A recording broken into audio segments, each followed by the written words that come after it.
আলহামদুলিল্লাহ ওয়াসসালাতু ওয়াসসালামু আলা রাসূলিল্লাহ ওয়া আলা আলিহি ওয়া সাহবিহি আজমাইন, আম্মা বা'দ।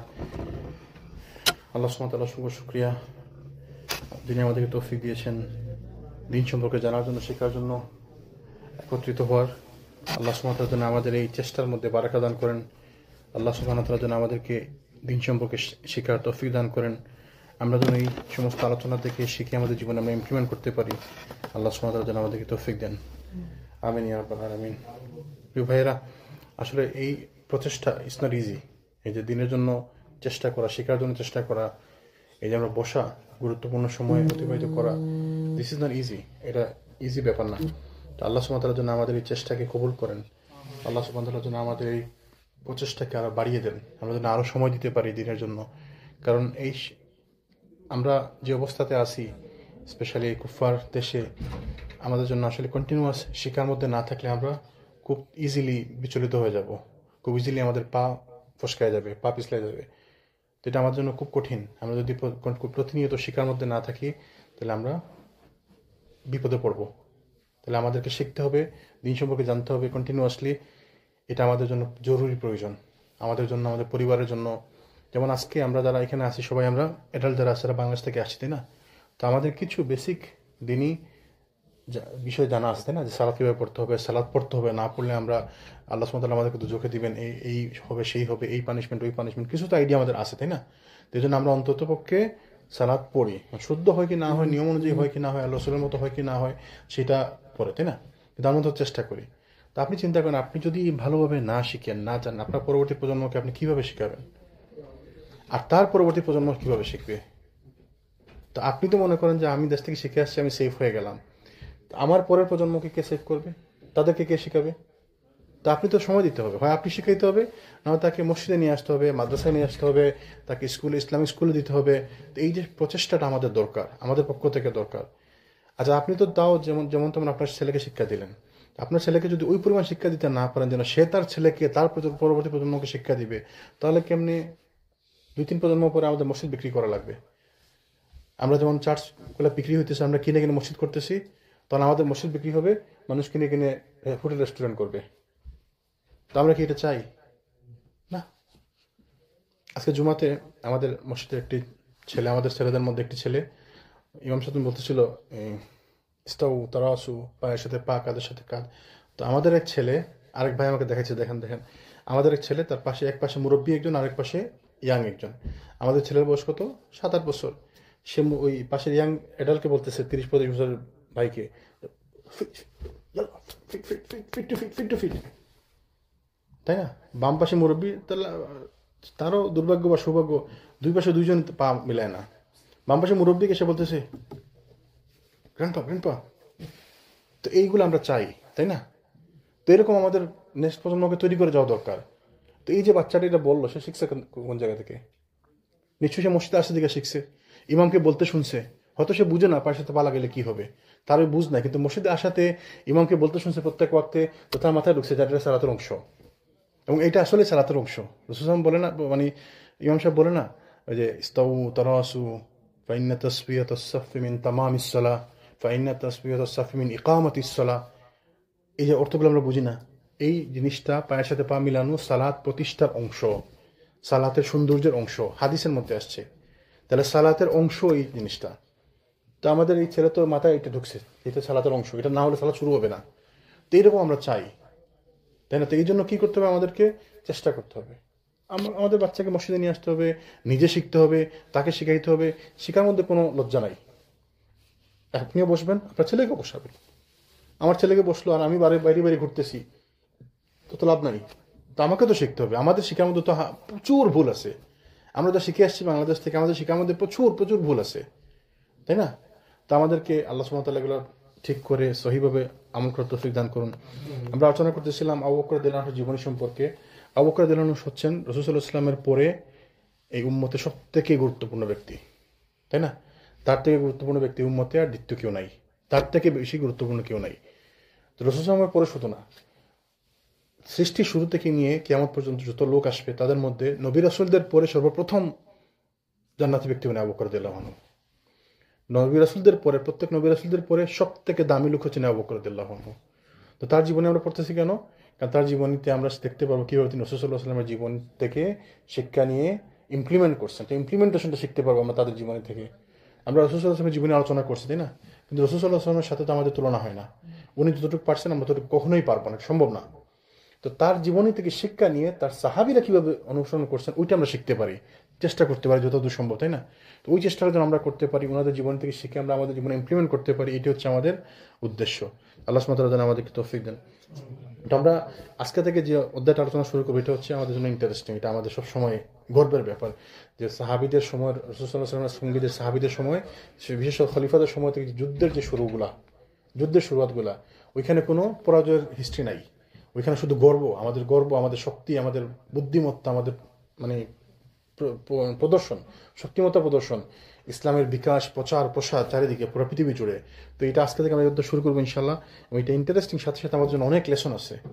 তো আজকে আমরা আলোচনা করবো ইনশাল্লাহ রাসূল সাল্লাল্লাহু আলাইহি ওয়াসাল্লামের মৃত্যুর পরে সাথে সাথে আবু বকর খলিফা হওয়ার পর প্রথম যে কাজটি করছেন যুদ্ধের ব্যাপারে উসামা রাদিয়াল্লাহু আনহুর বাহিনীকে সিরিয়ার উদ্দেশ্যে প্রেরণ করা। তো এটা একটি মেজর ডিসিশন ছিল। মেজর ডিসিশন ছিল কি কারণে আমরা আলোচনা করবো ইনশাল্লাহ। রাসূল সাল্লাল্লাহু আলাইহি ওয়াসাল্লামের জীবদ্দশায় আরব উপত্যকায় দুটি পরাশক্তি ছিল। আমরা জানি কি কি পরাশক্তি? পারস্য আর রোমান। রোমান সভ্যতা মানে রোমান সাম্রাজ্য আর পারস্য সাম্রাজ্য। যেমন বর্তমান যুগে যেমন আমেরিকা, রাশিয়া বা আমেরিকা চীন বলেন, তো ওইরকম আর কি। তো রোমান সভ্যতা আর পারস্য সভ্যতা, তো দুই দিকে দুই পাশা ছিল এবং এরা ছিল বিশাল প্রভাবশালী। আর তাদের মাঝখানে ছিল আরব একটি জাতি, এদেরকে কেউ পাত্তাই দিত না, এদের সাথে কেউ যুদ্ধ করতো না। এইভাবে যুদ্ধ করে গেল আর কি, খামাখা শক্তির অপচয়, এদের সাথে আমার যুদ্ধ করতে সময় নষ্ট। তারা এদেরকে পাত্তাই দিত না। রোমানদের সাথে, পার্সিয়ানদের সাথে আরবের জাজিরাতুল আরবের বর্ডার ছিল, বর্ডার গেছে ছিল অনেক অনেক জায়গায়, কিন্তু তারা মুসলমানদেরকে কখনো পাত্তাই দিত না। বরঞ্চ এমন আমরা আগামী দিকে দেখবো, যখন সাহাবীরা যুদ্ধের পয়গাম নিয়ে গেছেন ওদের বাদশাদের কাছে, রাজাদের কাছে, ওদের গভর্নরদের কাছে, তারা অবাক হয়ে গেছে, তোরা এখানে কি জন্য আসছিস? তুই if you need something just tell us, we give you. মানে মনে কর তোদের কি কিছু লাগবে, খাবার টাবার কিছু লাগবে, তোদের আমরা খাবার দিয়ে তোরা বাড়ি চলে যা। টাকা পয়সা কিছু লাগবে, টাকা পয়সা নিয়ে বাড়ি চলে যায়। এরা আসছে সৈন্যবাহিনী নিয়ে, সেনাবাহিনী নিয়ে যুদ্ধ করতে আসছে। আর ওদের মেন্টালিটি হচ্ছে, তোরা সেনাবাহিনী আসছো কি জন্য? খাবারের জন্য আসছোস? Do you guys need money, food? Will give you money or food, go home. মানে এরকম মেন্টালিটি। তারা ওদেরকে পাত্তাই দিত না। তারপরে যখন তারা দেখতে পারলো যে এদের মুসলমানরা এইভাবে বিভিন্ন জায়গায় অভিযান করে বিজয় অর্জন করতেছে, তখন তারা আস্তে আস্তে বুঝতে পারে যে মুসলমানরা বিশাল পরাশক্তিতে পরিণত হয়েছে। এবং এইটার প্রয়োজন ছিল যে রাসূল সাল্লাল্লাহু আলাইহি ওয়াসাল্লাম যখন তার জীবদ্দশায়, তার জীবনের শেষ থেকে তিনি ওসামা রাদিয়াল্লাহু আনহুকে একটি সেনাবাহিনী দায়িত্ব দিয়ে পাঠাইছেন। এবং ওসামা যখন মদিনা থেকে 3 মাইল দূরে একটি জায়গায় ক্যাম্প করছেন, মদিনার দূরে, তখন তিনি খবর পেলেন যে রাসূল সাল্লাল্লাহু আলাইহি ওয়াসাল্লাম অসুস্থ হয়ে গেছেন। তখন তিনি যাত্রা স্থগিত করছেন যে রাসূলুল্লাহ সাল্লাল্লাহু আলাইহি ওয়াসাল্লামের কি হয় জানার জন্য, তাই না? ইতিমধ্যে রাসূল সাল্লাল্লাহু আলাইহি ওয়াসাল্লাম তো মারা গেলেন, তাই না? তখন তো ওসামা তো কি করবেন, রাসূলুল্লাহ সাল্লাল্লাহু আলাইহি ওয়াসাল্লাম মারা গেছেন, কেন যাবেন? আর ওসামার বাহিনী থেকে আছেন আবু বকর, ওমর, উসমান, মানে আবু বকর, ওমরদের মতো বড় বড় জলিল কদর সাহাবী। তো এই সমস্ত সাহাবীকে দেখে কিভাবে, মানে এদেরকে সঙ্গে নিয়ে তিনি কীভাবে যুদ্ধ কন্টিনিউ করবেন, তিনি থেমে গেলেন। কিন্তু মদিনাতে ফেরত আসতেছেন না, কারণ রাসূল তাকে অলরেডি তাকে মদিনা থেকে বলছেন যে তুমি যাও, এবং সে যুদ্ধের জন্য বেরিয়ে গেছে, সে ফেরত আসতে পারতেছে না। তো আবু বকর রাদিয়াল্লাহু আনহুর মধ্যে খলিফা হয়ে গেলেন, তো আবু বকর যেতে পারবেন না। ওমর রাদিয়াল্লাহু আনহু আবার এই সেনাবাহিনীর অংশ, কিন্তু ওমর হচ্ছে সেকেন্ড ইন কমান্ড, তো ওমর কেমনে যাবে? এগুলো নিয়ে একটা বিশাল কন্ট্রোভার্সি শুরু হয়ে গেলো যে কীভাবে যাবে। আর এখন হঠাৎ করে রাসূল সাল্লাল্লাহু আলাইহি ওয়াসাল্লাম মারা গেছে, এখন তো আমাদের শক্তিটা নাই, যেমন আমাদের নেতা নাই, আমাদের মনোবল ভেঙে গেছে। রাসূল সাল্লাল্লাহু আলাইহি ওয়াসাল্লাম মৃত্যুর সাথে সাথে অনেক জায়গায় বিভিন্ন লোক মুরতাদ হওয়া শুরু হয়েছে। তারা মুসলমান হয়েছে শুধু রাসূল সাল্লাল্লাহু আলাইহি ওয়াসাল্লামকে দেখে বা তার কথা শুনে, বা শুনছে যে তিনি আল্লাহর পক্ষ থেকে একজন নবী আসে, তার বিশাল স্পিরিচুয়াল পাওয়ার আছে, তার এই আছে সেই আছে, অনেকগুলো ভয়ের কারণে অনেকে মুসলমান হয়েছে। তো যখন তিনি মারা গেলেন, সাথে সাথে তারা অনেক জায়গাতে মুরতাদ হওয়া শুরু হয়ে গেল, ইসলাম থেকে বের হয়ে যেতে শুরু করলো। এই যে একটা ফিতনা শুরু হয়ে গেল। তো সাহাবীরা চিন্তা করতে লাগলেন এই ফিতনার মধ্যে আমরা কিভাবে এত বড় একটা বাহিনী পাঠাবো, এবং এই বাহিনীতে অধিকাংশ মুসলিম পুরুষ। তো মদিনাতে খুব কম সংখ্যক মুসলিম থাকবে, 1 নম্বর। 2 নম্বর হচ্ছে এই বাহিনীর অংশ হচ্ছে বড় বড় সাহাবীরা, মেজর সাহাবীরা। এরা সবাই যদি মদিনার বাইরে চলে যায় তাহলে তো মুসিবত। এখন এই যে একটা ফিতনার সময়, রাসূল সাল্লাল্লাহু আলাইহি ওয়াসাল্লাম মারা গেছেন, আর সব মুসলমান যদি মদিনাতে বাইরে চলে যায় মদিনার, তো মুসিবত, তাই না? তো তারা সিদ্ধান্ত নিতে ভুগতে লাগলেন যে আমরা কি করব, তাই না?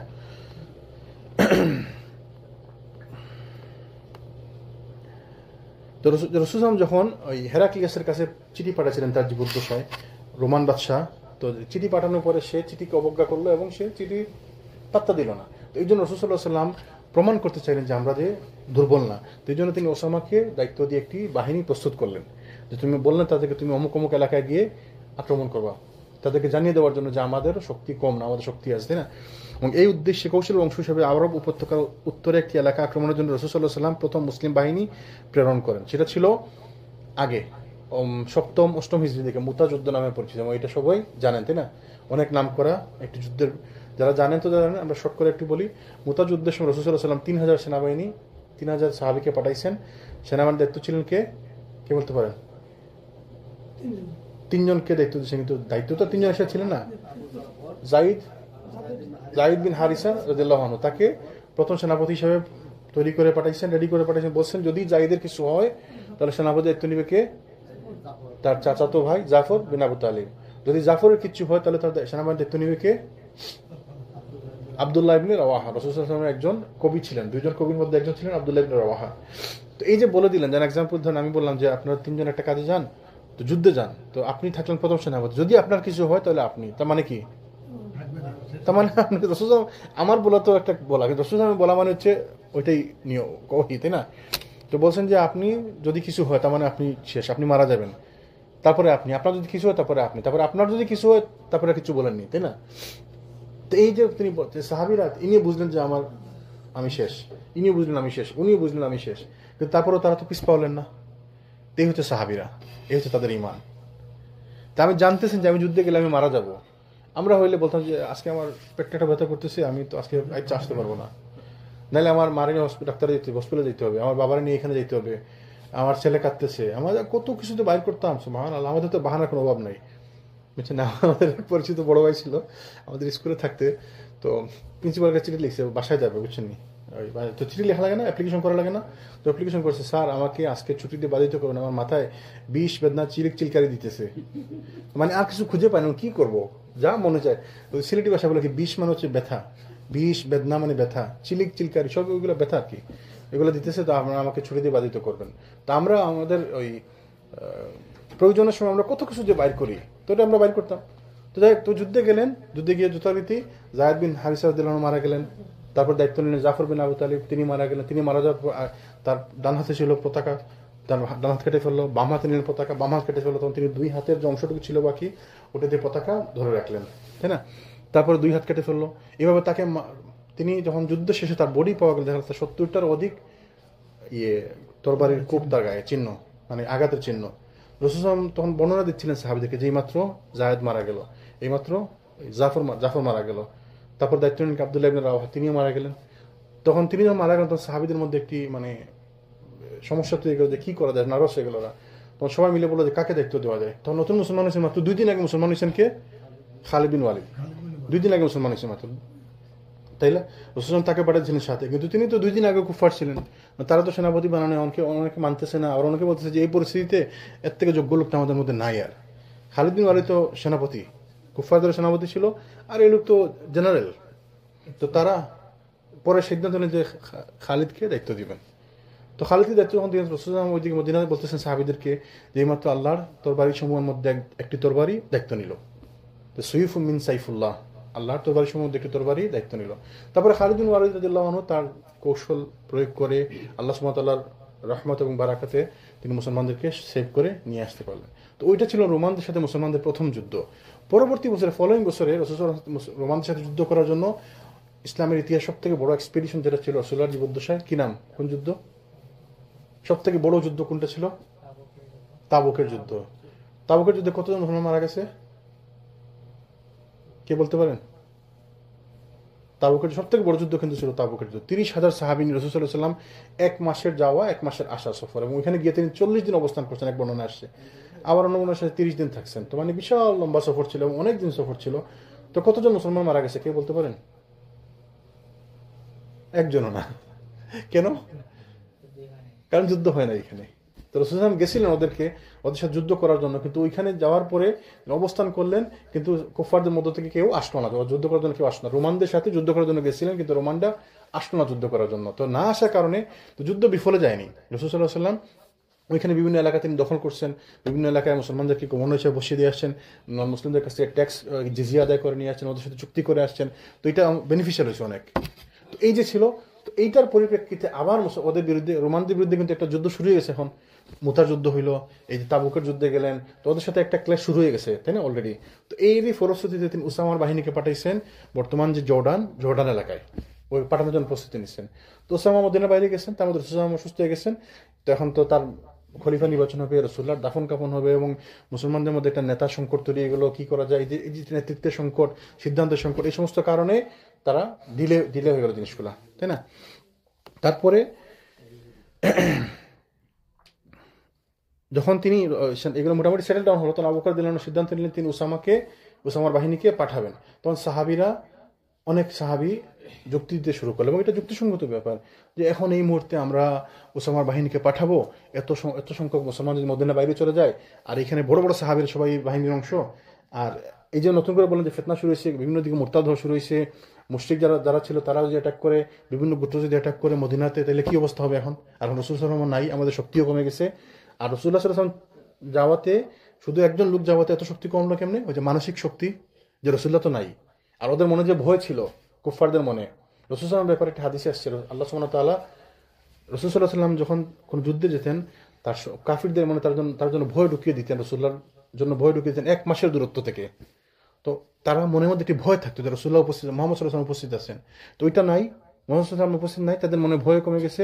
এই জন্যই সাথে সাথে রাসূলের মৃত্যুর সাথে সাথে মানুষ মুরতাদ হওয়া শুরু হয়ে গেল, ইসলাম থেকে খারিজ হওয়া শুরু হয়ে গেল, এবং একদল লোক, কিছু লোক নবুয়ত দাবি করে বসলো, সাথে সাথে মুসাইলামার সাথে সাথে নবুয়ত দাবি করে বসলো। এক মহিলা ছিল, সেও নবুয়ত দাবি করে বসলো। তার নাম ছিল কি, কে বলতে পারেন? সাজা নবুয়ত দাবি করে বসলো। পরবর্তীতে সে তার নবুয়ত দাবি উড্র করে মুসাইলামাকে বিয়ে করে সে মুসাইলামার সাথে মিলে গেল। আবার তায়েফের এক লোক নবুয়ত দাবি করে বসলো। তো এরকম অনেক লোক নবুয়ত দাবি করে বসলো, যে এটা ফিতনা শুরু হয়ে গেল। সবাই বলতেছে, এটা যুক্তিসঙ্গত ব্যাপার যে এখন যদি এত লোক বাইরে চলে যায়, যদি মদিনা অ্যাটাক করে, তাহলে আমরা কি করবো? তো বিপদে পড়বো, তো এদেরকে পাঠানোর দরকার নেই। তো আবু বকর রাদিয়াল্লাহু আনহু কি করলেন? মজলিসে শুরার আয়োজন করলেন, এবং বড় বড় যারা সাহাবী হোক, মানে নেতৃস্থানীয় যারা লোক আছে তাদেরকে ডাকলেন, ডেকে তাদেরকে বসার আয়োজন করলেন এবং বললেন যে সবার মতামত দেন। সবাই মতামত দিতে লাগলেন। সবার মতামতই আসলে নেগেটিভ, কারণ এই মুহূর্তে পাঠানো তো ঠিক না। আমরা এখানে লোক আছে মদিনাতে, সব মিলে 3-4 হাজার মুসলমান, তার মধ্যে আপনি 2-2.5 হাজার পাঠিয়ে দেন, তাহলে তো বিপদ, তাই না? সবার মতামত নেগেটিভ। তো তিনি সবার কথা শুনলেন, শুনে তিনি কিছু বললেন না, বললেন যে আরেকটা মিটিংয়ের আয়োজন করলেন। তো ওই মিটিংয়ে যখন আসলো সবাই, তো তিনি সাথে সাথে বলে দিলেন যে দেখো, আমরা রাসূল সাল্লাল্লাহু আলাইহি ওয়াসাল্লাম যে কাজ করে গেছেন, যে কাজ শুরু করে গেছেন, ওই কাজকে আটকানো আমার দ্বারা সম্ভব না। উসামার বাহিনী যাবে, তিনি সিদ্ধান্ত দিলেন। তো উসামার বাহিনী যাবে, তো এখন আবু বকর খলিফা সিদ্ধান্ত দিয়ে দিচ্ছেন, না কোনো কথা আছে না, আর কোনো কথা নেই। তাহলে এখানে কিন্তু অনেক কিছু প্রমাণ হয়, অনেক কিছু শিক্ষা আছে আমাদের জন্য। নেতা নির্বাচন যখন করে ফেললেন, তো নেতার কথা মানতে আপনি বাধ্য, যদি না নেতা আপনাকে কোরআন হাদিস বিরোধী কোনো আদেশ করে। তো নেতা তো কোরআন হাদিসের বিরোধী কিছু বলেনি, তিনি বলছেন রাসূল সাল্লাল্লাহু আলাইহি ওয়াসাল্লাম যে বাহিনীকে তৈরি করে পাঠাইছেন, অলরেডি মদিনার বাইরে পাঠিয়ে দিয়েছেন, তাকে ফেরত নিয়ে আসা আমার দ্বারা সম্ভব না। তা উসামার বাহিনী যাবে যুদ্ধে। এখন যদি বলছেন যে মদিনাতে যদি কোনো লোক নাও থাকে, আমি যদি একলাও থাকি, তাও উসামার বাহিনী যাবে। যদি আমার ওই যে পাখি এসে যদি আমার গা থেকে চামড়া মাংস খুলে করে নিয়ে যায়, তাও উসামার বাহিনী যাবে। তো এখানে আরেকটা জিনিস প্রমাণ হয় না, যে নেতা হইতে হইলে নেতার এরকম অবিচল সিদ্ধান্ত নেওয়ার ক্ষমতা থাকতে হয়, তাই না? আচ্ছা ইনি বলতেছে একটা, আচ্ছা ঠিক আছে, আমি আপনার 10 টাকা ছাড় দিলাম। আচ্ছা আপনি বলছেন আরো 10 টাকা ছাড় দিলাম। আচ্ছা আরো 10 টাকা ছাড় দিবেন, না দিবেন ছাড়, কিন্তু কোরআন হাদিসের ক্ষেত্রে কোনো ছাড় নাই। এবং নেতার মতো অবিচল সিদ্ধান্তের অধিকারী হইতে হবে, এবং সিদ্ধান্ত নেওয়ার ক্ষমতা থাকতে হবে, এটা প্রয়োগ করার ক্ষমতা থাকতে হবে। পুরা সব সাহাবীরা বলতেছে, আবু বকর, তারপরে কি ওমর, ওসমান, আলী, সবাই বলতেছে যে না, এই বাহিনী যাবে না। সবাই মতামত দিচ্ছে, তিনি বলছেন যে না, সবার কথা শুনে বলেন যে না, বাহিনী যাবে। তার মানে কি, অনেক সময় এককভাবে সিদ্ধান্ত নিতে হয়, এবং এইটি সাহাবীদের সুন্নত, এই যে প্রমাণ পাইলাম আমরা। আবার পরবর্তীতে আমরা যখন ইনশাআল্লাহ ওমর রাদিয়াল্লাহু আনহু জীবনে আলোচনা করব, তখন দেখবো আমরা যে ওমর রাদিয়াল্লাহু আনহু যখন খলিফা হয়েছেন, সাথে সাথে কি প্রথম ডিক্রি কি জারি করছেন, কি বলতে পারবেন? প্রথম কাজ কি করছেন খলিফা হওয়ার পরে? প্রথম কি ডিক্রি জারি করছেন? এই পর্যন্ত আবু বকর রাদিয়াল্লাহু আনহু শাসনকালে, তার খেলাফতের সময় মুসলিম বাহিনী সর্বাধিনায়ক ছিলেন কে? সবগুলো যুদ্ধের ফ্রন্টে সর্বাধিনায়ক কে ছিলেন? খালিদ বিন ওয়ালিদ। যুদ্ধের সেনাপতি, মানে যুদ্ধের সর্বাধিনায়ক ছিলেন খালিদ বিন ওয়ালিদ। এবং খালিদ বিন ওয়ালিদের নেতৃত্বে মুসলমানরা সব জায়গায় জিততেছে, কখনোই কোনো হারে না, খালি জিতে হারে না। এই যে হারে না, যে এই না হারার কারণে মুসলমানদের মধ্যে একটা কনফিডেন্স তৈরি হলো, আরে খালিদ বিন ওয়ালিদ যখন আসছে আর কথা আসেনি, এই যুদ্ধে আমরা জিতবই। শুধু মুসলমানদের মধ্যে, কাফিরদের মধ্যে এমন একটা ভয় সৃষ্টি হয়েছে, খালিদের বাহিনী আসতেছে, শেষ ভয়ে শেষ। এদের মধ্যে এমন একটা মানে মিথ তৈরি হয়েছে যে খালিদ বিন ওয়ালিদ তো মরবে না, এত মরে না, এরা বিষ খাইলেও মরে না, এরা তলোয়ার দিয়ে খুব দিলে মরে না। এদের মধ্যে এমন একটা মানে মিথ তৈরি হয়েছে। এই মিথের কারণে শিরকের রাস্তা খোলার সুযোগ তৈরি হয়েছে। শিরকের রাস্তা খোলার সুযোগ তৈরি হয়েছে না কিভাবে? তখন একসময় মানুষের মধ্যে এটা মনে হতে পারে যে না, খালিদ যদি না থাকে তাহলে আমরা হেরে যাবো, তাহলে ভরসাটা আল্লাহর উপর থেকে গিয়ে খালিদের উপর পড়ে যাবে, খালিদ বিন ওয়ালিদের উপর। এই জিনিসটা ওমর রাদিয়াল্লাহু আনহু বুঝতে পারলেন। বুঝতে পারার কারণে যখন তিনি খলিফা হয়েছেন, সাথে সাথে প্রথম কাজ তিনি করেছেন, প্রথম চিঠি লিখছেন কাকে? খালিদ বিন ওয়ালিদকে। কি চিঠি লিখছেন? বলছে যুদ্ধ চলতেছে, কিন্তু সব থেকে বড় যুদ্ধ ইসলামের ইতিহাসের ইয়ারমুকের যুদ্ধ চলতেছে, ইসলামের কাদিসিয়ার যুদ্ধ, ইসলামের ইতিহাস সব থেকে বড় যুদ্ধ। সাহাবীদের সংখ্যা ছিল 40,000 আর রোমানদের সংখ্যা ছিল 2,40,000, এবং রোমানদের বিরুদ্ধে এটা ছিল final battle, the strongest and big, the grandest battle ছিল এটা। যুদ্ধ চলাকালীন অবস্থায় চিঠি পাঠাচ্ছেন খালিদকে, তুমি এই মুহূর্তে দায়িত্ব হস্তান্তর করবে আবু উবাইদা ইবনে আমর ইবনে জাররাহর হাতে, এবং তুমি সাধারণ সৈন্য হিসেবে তাকে সার্ভ করবে। তো এইটা কেন করছেন? মানে প্রমাণ করার জন্য যে ভিক্টরি কামস ফ্রম আল্লাহ সুবহানাহু ওয়া তাআলা। তাহলে বিজয় আসবে আল্লাহর পক্ষ থেকে, বিজয় আসবে খালিদের পক্ষ থেকে না। এবং বিজয় দেওয়ার কারণ হচ্ছে আল্লাহ সুবহানাহু ওয়া তাআলা। আল্লাহ কখন বিজয় দেন মুসলমানদেরকে? যখন মুসলমানদের ঈমান এবং আমল মজবুত হয়। ঈমানে মজবুত হতো আল্লাহ সুবহানাহু ওয়া তাআলা মুসলমানদেরকে বিজয় দান করেন, তাই না? যদি আপনার ঈমান মজবুত না হয় তাহলে আপনি কোনো কাজে সফলতা পাবেন না। আপনার ঈমান মজবুত আছে, আপনি সফলতা পাবেনই। আপনি যদি এখানে হেরেও যান, এটাই আপনার সফলতা। আমার ঈমান মজবুত, আমি যদি একটা কাজে সফলতা বলতে আমরা সফলতার সংজ্ঞাতে আমরা ভুল বুঝি। আমি মনে করি আমি যদি এই কাজে জিতে যাই তাহলে এটি হচ্ছে সফলতা। না, অনেক সময় তো হারলেও মানুষ জিতে। হারলে কিভাবে জিতে? যখন কুফফারদের সাথে যুদ্ধে গেলাম, যুদ্ধে আমি মারা গেলাম, তো আমি কি হেরে গেলাম? আমি তো শহীদ হয়ে গেলাম, আমি তো জিতে গেলাম। এটা তো সব থেকে বড় মর্যাদা ইসলামের ইতিহাসে। ইসলামের মধ্যে সবচেয়ে বড় মর্যাদা এটা না, যে আমি জিতে গেলাম, আমি শহীদ হয়ে গেলাম, আমি জান্নাতে গেলাম। রাসূল বলেন হাদিসের মধ্যে, একজন শহীদের মর্যাদা হচ্ছে তার রক্ত মাটিতে পড়ার আগে তাকে তার জান্নাতে স্থান দেখিয়ে দেওয়া হয়। তার কোনো হবে না, তার কোনো বিচার হবে না কিয়ামতের দিন। তাহলে এই যে মর্যাদাগুলো শহীদের, তো এই শহীদ হইলাম, আমি জিতে গেলাম, আমি তো হারলাম না।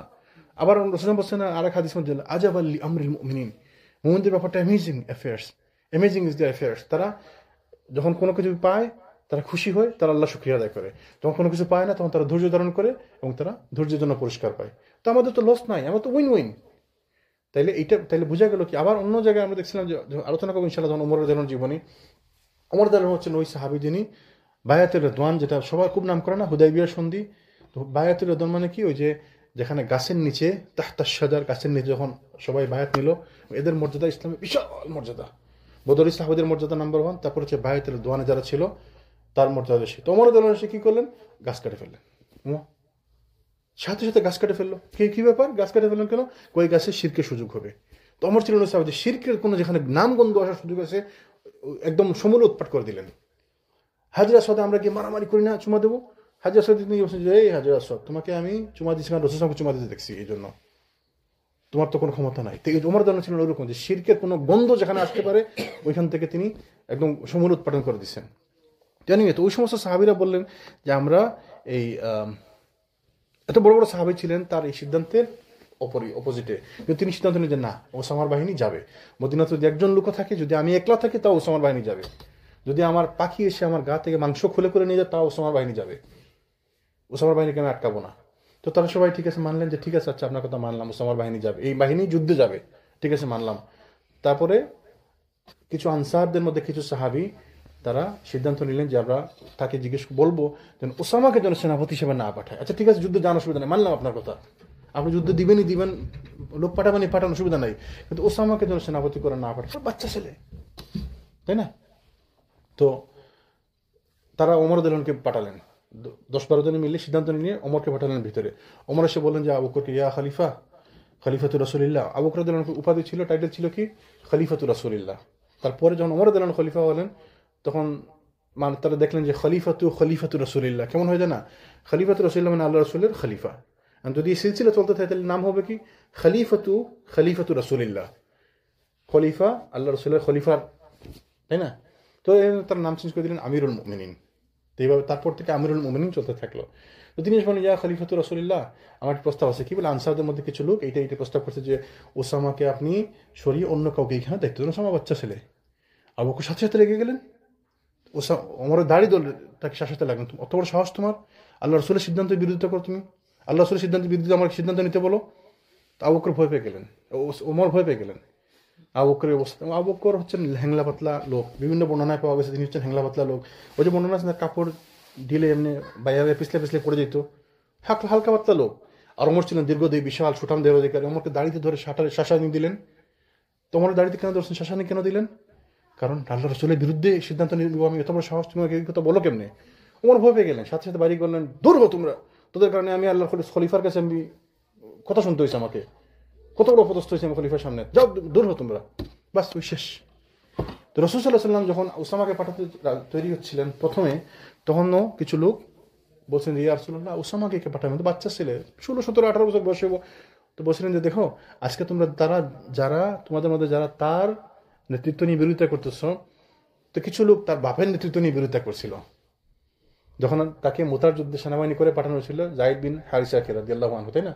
তার বাপের নেতৃত্ব নিয়েও প্রশ্ন উঠেছিল, কিন্তু তার বাপ ছিল ওয়ান অফ দ্য বেস্ট সেনাপতি, এবং সেও উসামাও এরকম হবে ইনশাল্লাহ। এবং উসামা হচ্ছে রসুলামকে, তাকে বলতো হিব্বুন নবী, রসুল সাল্লাল্লাহু আলাইহি ওয়াসাল্লামের ভালোবাসার পাত্র। রসুল তাকে খুব ভালোবাসতেন। তো সাহাবীদের মধ্যে যখন তাদের কোনো প্রয়োজন ছিল, কোনো কিছু বলার লাগতো, তারা উসামাকে পাঠাতেন, তুমি একটু গিয়ে রসুলামকে বলো। কারণ উসামা আছেন রসুল্লাহ ভালোবাসার পাত্র, তিনি তার কথাকে ফেলবেন না। তো এই জন্য উসামাকে পাঠানোর সিদ্ধান্ত সবাই মেনে নিতে বাধ্য হলো।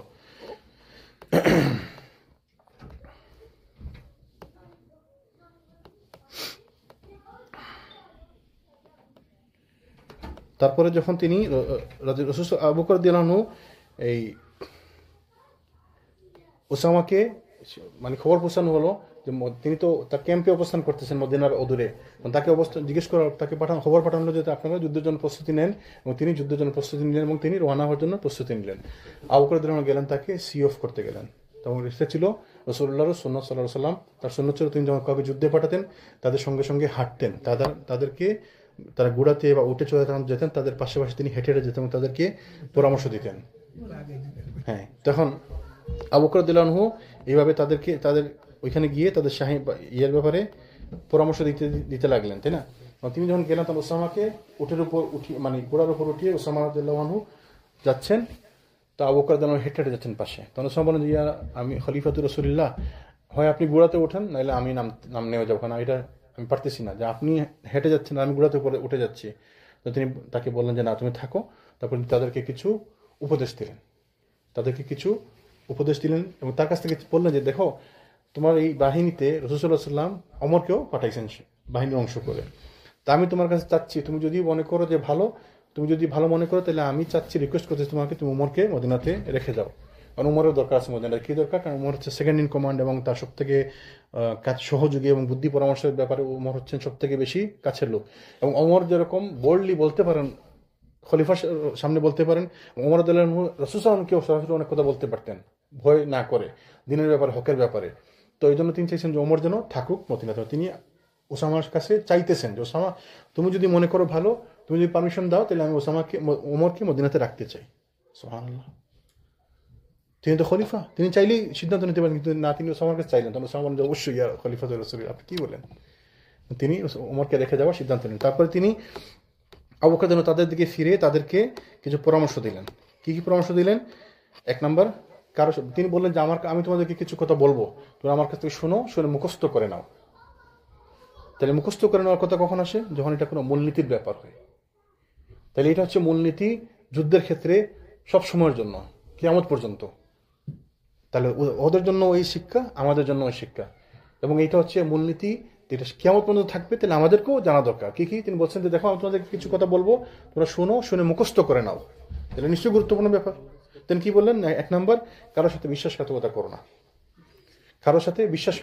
তো মুসলমানরা যুদ্ধেও কখনো বিশ্বাসঘাতকতা করে না। এটা মুসলমানদের চরিত্রের মধ্যে নাই। এই যে বেঈমানি করা, বিশ্বাসঘাতকতার যুদ্ধের মধ্যেও চলবে না। তো তিনি তো এদের পরামর্শ দিচ্ছেন, এরা কারা? এরা যুদ্ধে যাচ্ছে। তো যুদ্ধের সময় তো কত ধরনের কৌশল হয়। আমরা শিখছি না, everything is fair in love and war. আমরা আমাদেরকে শেখানো হয়েছে না, না everything is not fair in war. ইসলামে এটা নাই। আপনি অনেক কিছু করতে পারবেন না যুদ্ধে ইসলামী, যদি আপনি ইসলামী নিয়ম অনুসরণ করেন, তাহলে কারোর সাথে বিশ্বাসঘাতকতা করা যাবে না। একটি ঘটনা মনে আছে আপনাদের, যখন রাসূল সাল্লাল্লাহু আলাইহি ওয়াসাল্লাম মক্কা বিজয় করছিলেন, আমরা আলোচনা করছি অনেকবার। মক্কা বিজয় করছিলেন, মক্কা বিজয় করার পর তিনি 5 জনের নাম লিখে দিয়েছিলেন কাবা ঘরের ওয়ালে, সবাইকে মাফ করলেও এই 5 জনকে মাফ করা হবে না। হ্যাঁ, তো তাদের মধ্যে একজন, এই 5 জনের মধ্যে একজনকে নিয়ে আসছেন ওসমান রাদিয়াল্লাহু আনহু হাতে করে। ওসমান নিয়ে আসছেন, বলছেন আরবের একটা প্রচলন ছিল, যদি কেউ কাউকে সাথে করে নিয়ে আসে এবং তার সিকিউরিটি নিয়ে আসে, তাহলে তাকে কেউ হত্যা করবে না। ধরেন এক্সাম্পল, আমি আপনাকে এখানে সবাই অপছন্দ করে, তা আমি নিয়ে আসলাম, আমার সাথে আপনি আসছেন, আমি বললাম যে উনার সিকিউরিটি আমার দায়িত্ব, তাহলে তাকে কেউ কিছু করবে না আমাকে জিজ্ঞেস করা না করে।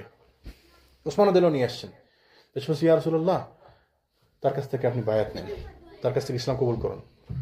তো তিনি রাসূলুল্লাহ মুখ ফিরিয়ে নিলেন। তো ওসমান এখানে আসলেন, এদিকে ডান পাশে আসলেন, সে বললেন ইয়া রাসূলুল্লাহ, আপনি তার হাত থেকে বায়াত নেন, তাকে মাফ করে দিন, তার কাছ থেকে ইসলাম গ্রহণ করুন। সাথে ওইদিকে মুখ ফিরে নিলেন। তারপর ওসমান এদিকে আসলেন, সে বললেন ইয়া রাসূলুল্লাহ, আপনি তাকে মাফ করে দিন, তার কাছ থেকে বায়াত নিন, তার কাছ থেকে ইসলাম গ্রহণ করুন। তারপরে তিনি তার কাছ থেকে ওই 5 জনের মধ্যে একজন, তার কাছ থেকে তিনি বায়াত নিলেন, সে শাহাদা পড়লো, ইসলাম গ্রহণ করলো এবং সে চলে গেল, মাফ করে দিলেন। তো সে যাওয়ার পর রাসূলুল্লাহ পুরো আগুন হয়ে গেলেন, তার চোখ মুখ লাল হয়ে গেল। তো তোমাদের মধ্যে কি কোনো সাহাবী নাই? তোমাদের মধ্যে কোনো রাজুল রশিদ কোনো ভালো লোক নাই যে তাকে কতল করতে পারতো? তোমরা দেখলাম আমি বারবার তাকে করতে, ইসলাম অস্বীকার করতেছি, তার বায়াত আমি নিতেছি না, আমি 3 বার তাকে অস্বীকার করলাম, তোমাদের মধ্যে কোনো ভালো লোক নাই যে তাকে হত্যা করতে পারতো? তখন ওমর রাদিয়াল্লাহু আনহু, ইয়া রাসূলুল্লাহ, আমরা তো বুঝিনি আপনি যে এটা চাচ্ছেন, আপনি আমাদেরকে ইশারা করতেন, মানে একটু চোখ দিয়ে ইশারা করতেন, হয় না যে উনি এদিকে ফিরছি, মানে আপনি বুঝতে পারছেন যে মেরে ফেলো। তখন রাসূল একটি কথা বলছিলেন যে না, আমাদের নবী রাসূলদের, আম্বিয়াদের এটা মানায় না চোখ দিয়েও বিশ্বাস বেঈমানি করা, মানে চোখ দিয়েও যেন ধোঁকাবাজি করা, ইশারাতেও ধোঁকাবাজি করা নবী রাসূলদের মানায় না। তাহলে আমরা ইসলামের চরিত্র এইটা, আমরা ধোঁকাবাজি তো করবো না সরাসরি, আমরা আকার ইঙ্গিতেও ধোঁকাবাজি করবো না। কিন্তু আমাদের মধ্যে ওই ট্রিটিগুলো নাই, আমাদের মধ্যে ওই ক্যারেক্টারগুলো নাই দেখে আমরা মার খেতেছি যার পৃথিবীতে। ওই যে হাদিস রাসূল বলছিলেন যে একটা সময় আসবে মানুষজন তোমাদেরকে ওফা মনে করবে, মানে তো যে ধানের তুষ করে না, সমুদ্রের ফেনার মতো তুচ্ছ মনে করবে। তো সাহাবায়ে বলে ইয়া রাসূলুল্লাহ, আমরা কি সংখ্যায় কম থাকবো, এতই কম থাকবো? বলে না, তোমার সংখ্যা কত না, হবে কাসীর, অনেক লোক থাকবে তোমরা সংখ্যায়, কিন্তু তোমাদের মনের, কাফিরদের মনের মধ্যে তোমাদের জন্য কোনো ভয়ই থাকবে না, তোমরা তুচ্ছ, তোমাদেরকে তার পাত্তাই দিবে না। কেন? কারণ আমাদের জন্য তারা কোনো ভয় থাকবে না, তাদের মনের মধ্যে পাত্তাই দিবে না আমাদেরকে। আমরা আমাদের ইসলাম নিয়ে লজ্জিত না? মানুষের সামনে যখন আমরা মার্কেট মসজিদ যাই, আমরা টুপি টপি খুলে পকেটে ঢুকে ফেলি, যদি না মানুষ বুঝে ফেলে মুসলমান, হাত থাক, তাই না? কোনো জায়গায় নামাজ পড়তে লাগি, ওই ধরেন থাকে হাইওয়েতে গেলে, কখন রাস্তা দিয়ে গেলে স্টপ থাকে না, অনেক ব্রাদাররা দেখবেন নামাজ পড়ে, কিন্তু মুসলমান তো কম না, অনেক মুসলমান আছে ওই জায়গাতে, অনেক মুসলমান নামাজ পড়ে 1 বা 2 জন। তার মধ্যে আবার কিছু নামাজ পড়ে কোনো রকমের ডানে বামে থাকায় যদি কেউ দেখতেছি কিনা, তাড়াতাড়ি করে নামাজটা শেষ করে। মনের মধ্যে ভয় আমরা আমাদের ইসলাম নিয়ে শঙ্কিত, আমরা আমাদের ইমান নিয়ে শঙ্কিত, আমাদের ইসলাম নিয়ে আমরা দুর্বল। এই জন্য আমাদেরকে আল্লাহ সুবহানাহু ওয়া তাআলা ওইভাবে বেইজ্জতির মধ্যে রাখছেন। রাসূল আরেক হাদিসের মধ্যে বলছেন, যখন তোমরা গরুর লেজ ধরে আঁকড়ে থাকবে, ইনাবা ব্যবসায় ব্যস্ত হয়ে থাকবে, সোনা রূপা নিয়ে ব্যস্ত হয়ে থাকবে, আল্লাহ তোমাদের মধ্যে এমন জিল্লত নিয়ে আসবেন তোমাদের জন্য, তো ওই জিল্লতি তোমাদের মধ্য থেকে উঠবে না যতক্ষণ না তোমরা আবার ফিরে যাও জিহাদের রাস্তায়। তাহলে আমাদের এখন জিল্লতির জীবন চলতেছে, জিল্লতি না? কয়েক লক্ষ মানুষ মাত্র ইসরায়েলে, সারা পৃথিবীর মুসলমানকে দৌড়ের উপর রাখছে, সারা পৃথিবীর মুসলমানকে দৌড়ের উপর রাখছে, 2 বিলিয়ন মুসলমানকে দৌড়ের উপর রাখছে, কারো কিছু বলার ক্ষমতা নাই। এরা কয়েক লক্ষ, ছোট্ট একটা জায়গা, কিন্তু সারা পৃথিবীর মুসলমানকে দৌড়ের উপর রাখছে, পাত্তাই দেয় না আমাদেরকে। এই যে 2 বিলিয়ন মানুষ, আমরা মোর দেন 2 বিলিয়ন, পাত্তাই দেয় না আমাদেরকে। তো দিবে কেন? আপনি আপনার ইমান নিয়ে লজ্জিত, আপনি আপনার ইসলাম নিয়ে লজ্জিত। 2 কথা বলতে আমরা ভয় পাই, হক কথা বলতে আমরা ভয় পাই।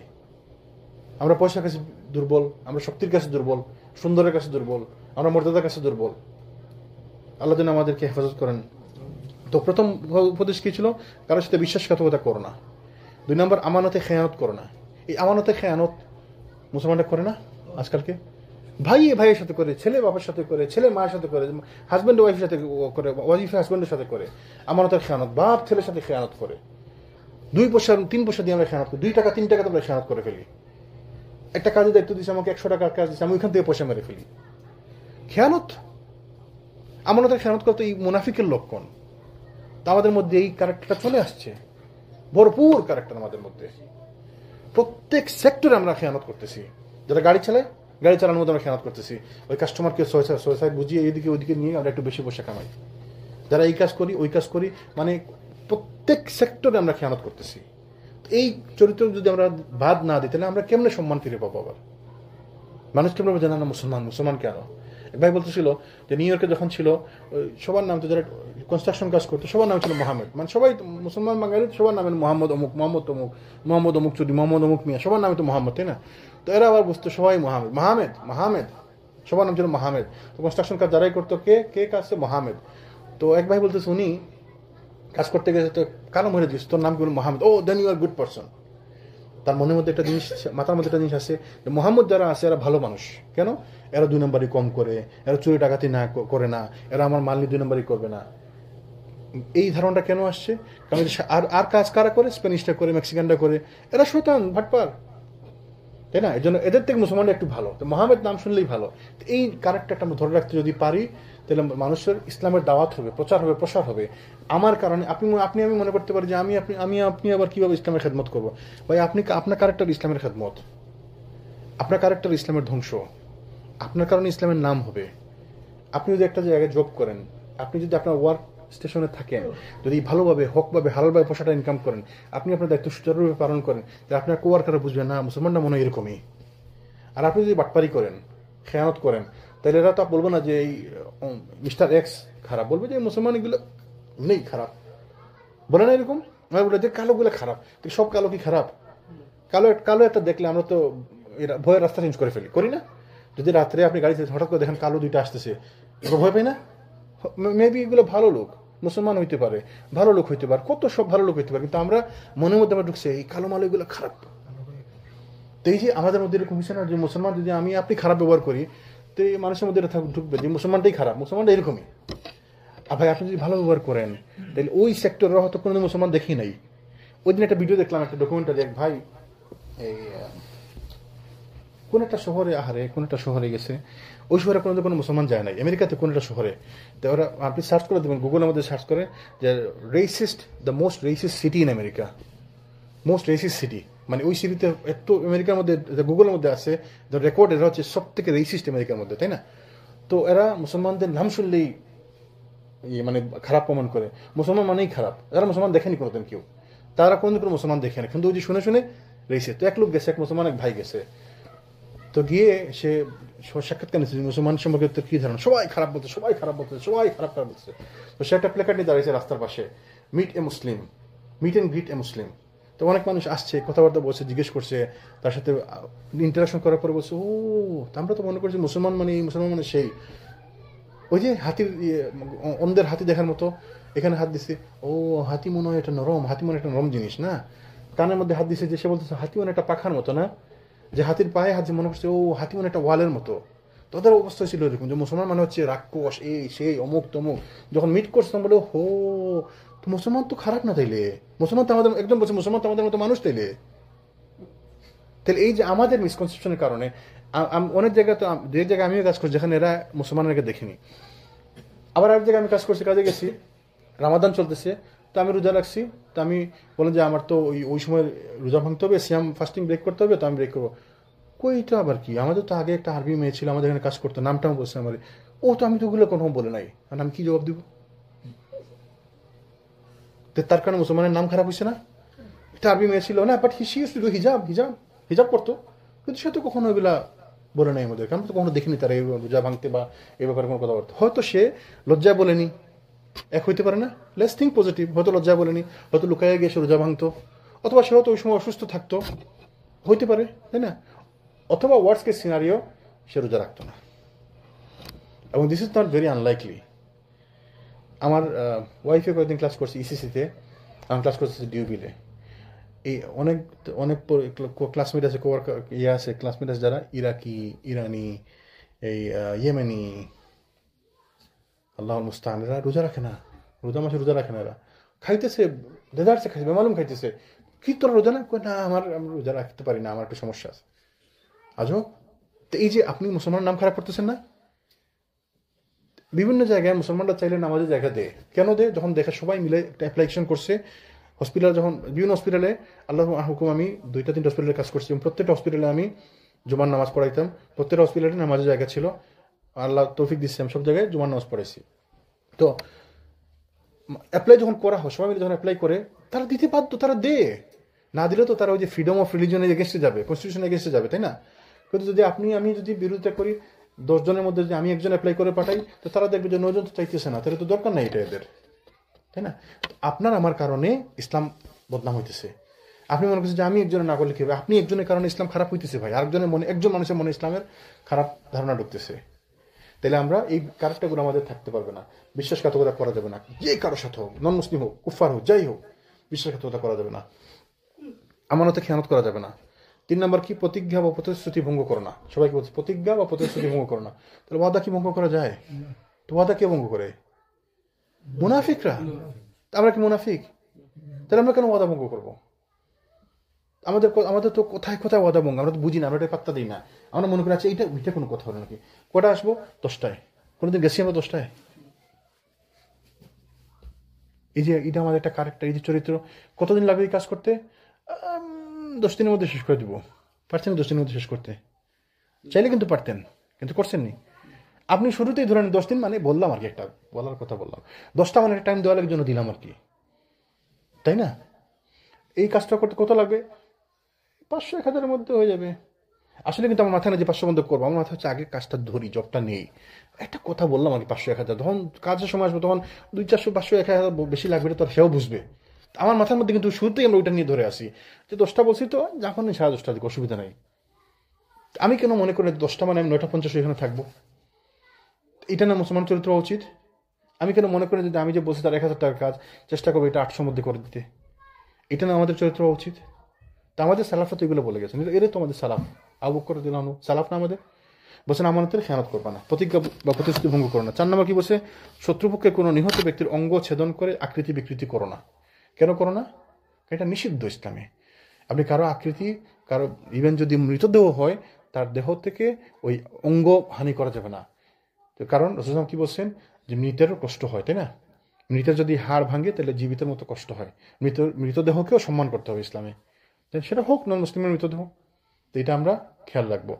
এই জন্য এই মাসালার উপর ভিত্তি করে, এই হাদিসের উপর ভিত্তি করে অনেক ওলামা বলছেন যে মৃত্যুর পরে যে করা হয়, ওই ডোনেশন করা হয়, যে কি বলে অর্গান ডোনেশন, অনেক ওলামা এটার উপর ভিত্তি করে বলছেন যে অর্গান ডোনেশন করা যাবে না, হারাম। কারণ মৃতদেহকে ওই অঙ্গচ্ছেদন করা যাবে না, এটা নিষেধ।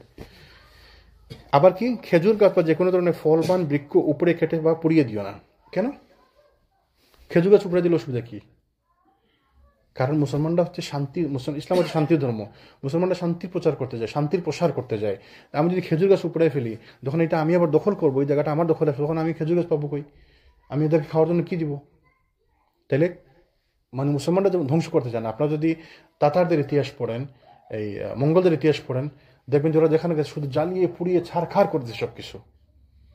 মানে হাজারো হাজারো লাখো লাখো মানুষকে পুড়িয়ে দিছে। এটা খালি পুড়িয়ে দিত মানুষকে, যেখানে দিত আগুন আগুন আগুন, মানুষ পুড়িয়ে দিত। মানুষ এদেরকে ভয় পাইতো, ভয়। মঙ্গল তাতারদের নাম শুনে মানুষ ভয় পাইতো। ইসলাম এমন না। ইসলাম যেখানে গেছে, যাওয়ার আগে মানুষ ভয় পাইছে, কিন্তু যখন ইসলামকে দেখছে তখন মানুষ অবাক হয়েছে। বিভিন্ন জায়গা থেকে সাহাবিরা বিভিন্ন জায়গায় জয়ের পরে ওই জায়গায় গভর্নর হিসাবে ছিলেন, শাসন করছেন।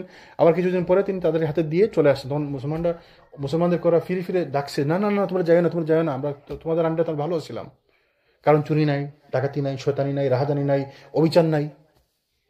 কেউ যদি কোনো সমস্যা হয় সে বিচার পাইতেছে। তো এই জন্য আমরা খেজুর গাছ বা যে কোনো ধরনের ফলবান বৃক্ষ উপরে কেটে ফেলা বা পুড়িয়ে দিয়ে মানে হচ্ছে কোনো ক্ষতি করা যাবে না, পারতপক্ষে প্রয়োজন না হলে কোনো ক্ষতি করা যাবে না। জি, আমরা মশা মাছির জন্য র‍্যাকেট আছে না, জ্বালানো, ওইটা কি এখানে অ্যাকসেপ্টেড? এটা উলামাদেরকে জিজ্ঞেস করতে হবে, কারণ পুড়িয়ে মারা নিষেধ একটা হাদিসে আসে না, মানে আল্লাহ সুবহানাহু ওয়া তাআলা যে শাস্তি দিবেন ওই শাস্তি আমরা দিব না।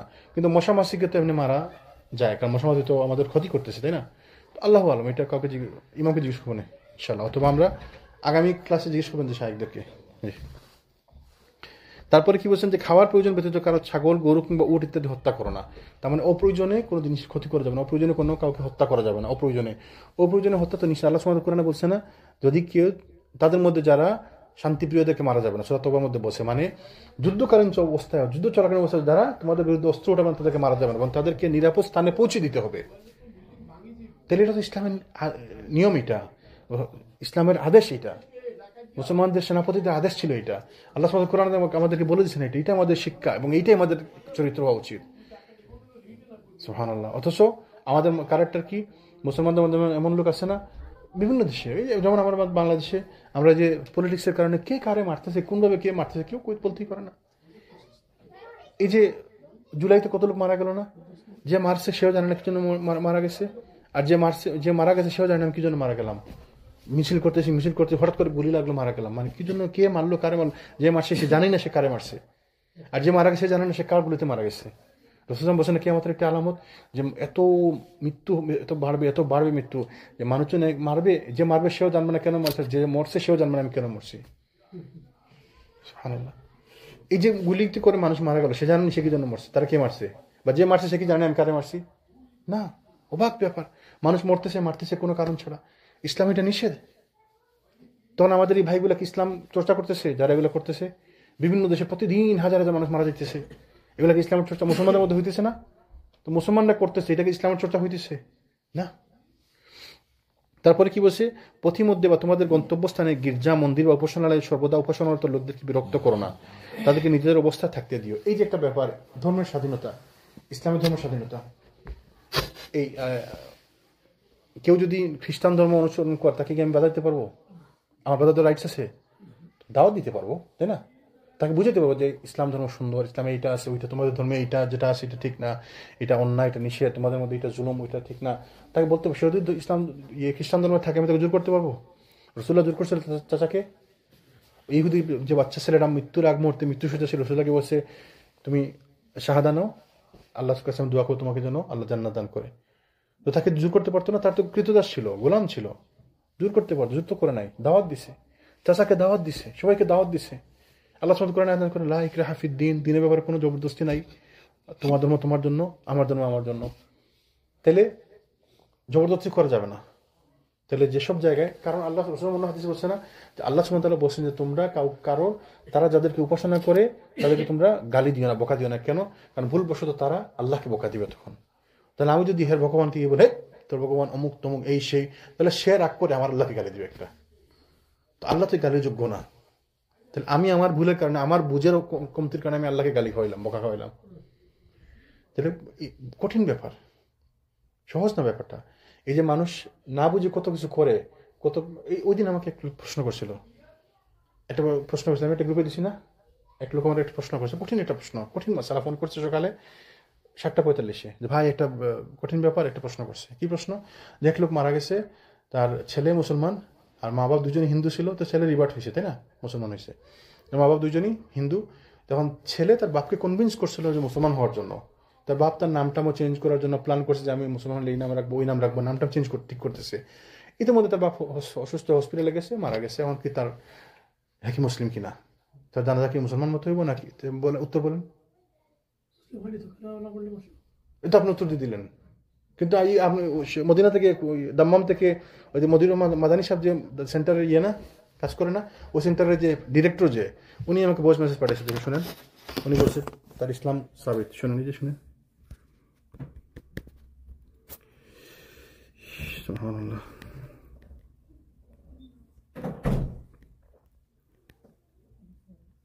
এই যে শুনেন।